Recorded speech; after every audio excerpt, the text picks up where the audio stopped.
What's up, everyone? How are you today? And welcome to my review for episode 16 of Gotham. Now, I am a little bit behind on this, but I have no excuse. This was a pretty good episode. This had the reveal of my favorite villain, and for those who have watched this episode, and for those who have not, this is going to contain spoilers. So, this episode actually has more to do with Gordon and his relationship with the Doctor. As they are a relationship now, they go on a date. And the only thing Gordon wants in this episode, and it's completely obvious, he wants to get laid. A lot. That's all he tries to do in this episode, is to get in bed with her. And she knows that's what he wants. But either it's because they were too busy, or she just knows it and she was just stringing him along because she's mean. But yeah, pretty much the whole episode, he's like, well, you know, I kind of want it. She's like, I know what you wanted. I want it too, but we're too busy. So he invites her to the circus. The circus that happens to be the circus that the Flying Graysons are at. And my friends and I was like, they can't be introducing Robin now, can they? No, they don't. But they set up his existence. Here's how. So, the circus has two rival families, the Graysons and another family.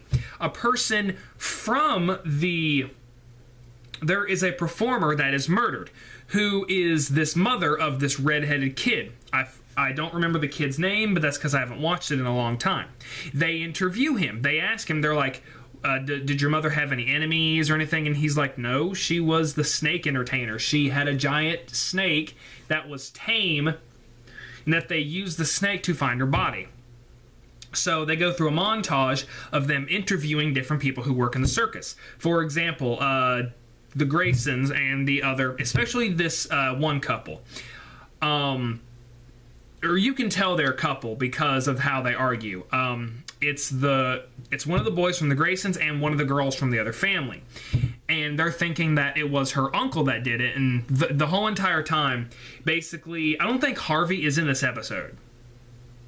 I think it's just... actually, no. Harvey isn't in this episode. It's just Gordon and the Doctor. And they're working together to try to figure out who did this and why they did it. So during this whole thing, they actually do have a couple arguments.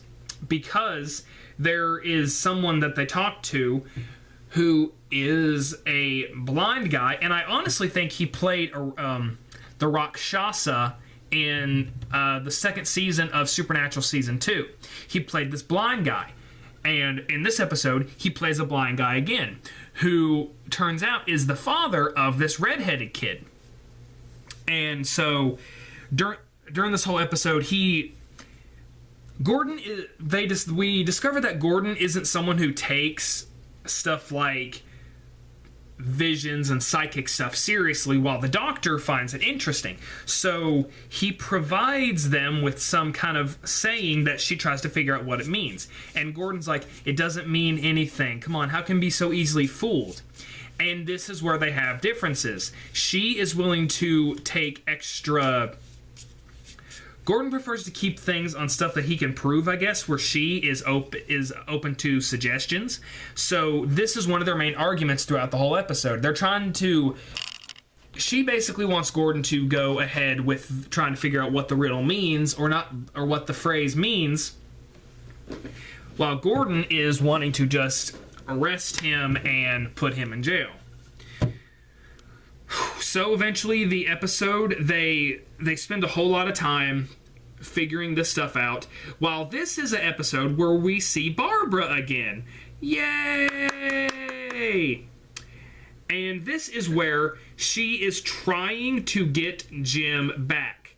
She still has Ivy and Selena Kyle in her house. So she's letting them live there, but they're also giving her fashion tips.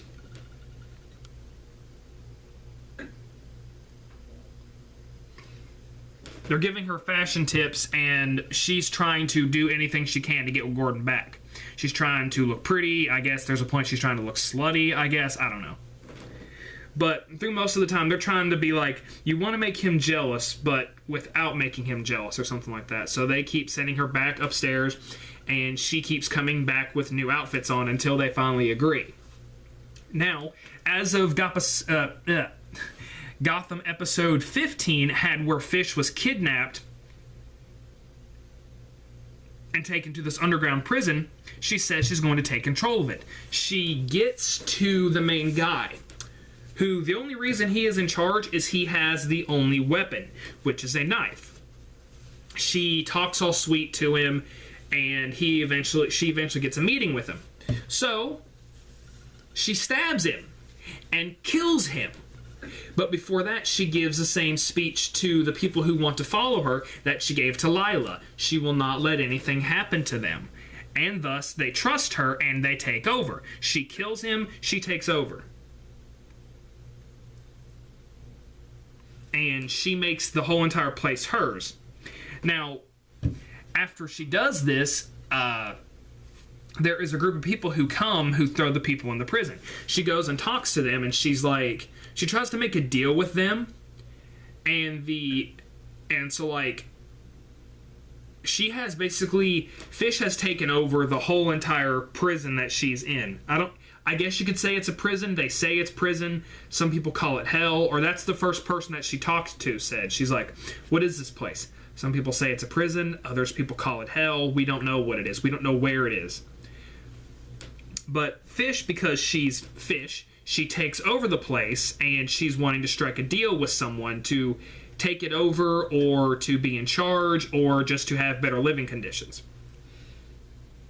Until she's ready to strike again for Falcone, because that's what she said she was going to do.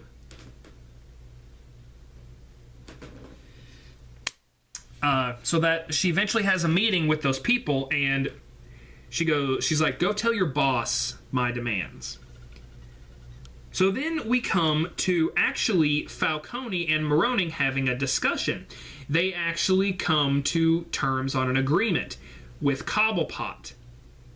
And it's a pretty weird one. But they eventually do come to terms, and Maroni comes to Cobblepot, and he's like, we made a deal. Even though I still think I should kill you, you're going to be alive. So, now, Cobblepot has two things to worry about. He has to worry about possibly failing Falcone, and the fact that Falcone and Maroni have finally come to terms. So, there's that to think about. After some investigating, they question the son again. And they tell the son that the father, like the blind guy reveals that his true father is him. Then, and see, this was one of the things. My friend Dustin was like, I call that kid's the Joker. And I did not want this guy to be the Joker. I really didn't.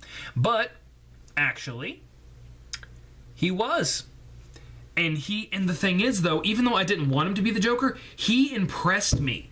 Because as soon as they tell him that we know that you did it, he just goes, that smile. And then he actually starts making jokes. He's like, why did you kill your mother? I was like, well, I told her, if she's going to be a whore, don't be a drunk, stupid whore. He was acting like the Joker, and I actually loved it. I really did. I was really impressed. I was like, that is a good interpretation of the Joker. Even though I did not think this guy fit the Joker,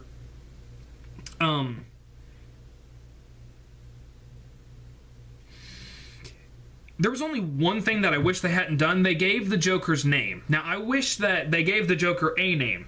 Now, I wish what they would have done is said, what's your name? Well, my mom calls me this.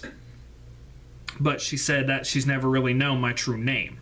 So, having it be he goes by something, but he doesn't actually know his real name. But now, here's something me and my friends thought was interesting. When the kid was talking, the doctor found it interesting. And even after they arrested him, or after whatever happened to him, she actually said, she's like, wow, didn't you just feel that? The energy? That was amazing. And then my friends and I were looking at each other, I was like, is she Harley Quinn? And we're like, but she's too old, though. That's the thing. She's too old. Like, So after that, Gordon and her, she comes to Gordon's office, or she comes to the locker room, or his locker, and she finds him, and they start kissing. Barbara walks in on them, she cries, and she walks out. And that's pretty much how the episode actually ends with them revealing that the boy and girl from each separate circus family were a couple. And they said that they would name their kid Richard or after Gordon. So I was like, that's obviously a Robin right there. That's obviously a Robin hint, because that they just revealed to us who Dick Grayson's parents were. And I was like, you know what? That was a pretty good setup. Even though I didn't want that kid to be the Joker, he impressed me. And I mean, hey, by all means, whoever this actor is, I hope that they do something good with him, because he was a good Joker. But yeah, so Gordon and this girl are a thing now, and he eventually got what he wanted. He got laid. Guys, put in the comments below, what did you think about this? What did you think about the actor who was portraying the kid version of the Joker? I loved it. It blew me away. It wasn't what I was thinking it was. It was just because of his appearance, because I don't know, I just didn't see this guy as the Joker. But when he did the smile, I seen the Joker. I was like, that's it. But guys, hit that like button and share this episode. Tell me what you thought of this episode. Did you like it? Did you think it was hilarious that Barbara walked in on Gordon making out with another woman? I thought it was kind of funny. Do you think she's going to eventually become Harley Quinn, the Doctor? Comment below and let me know.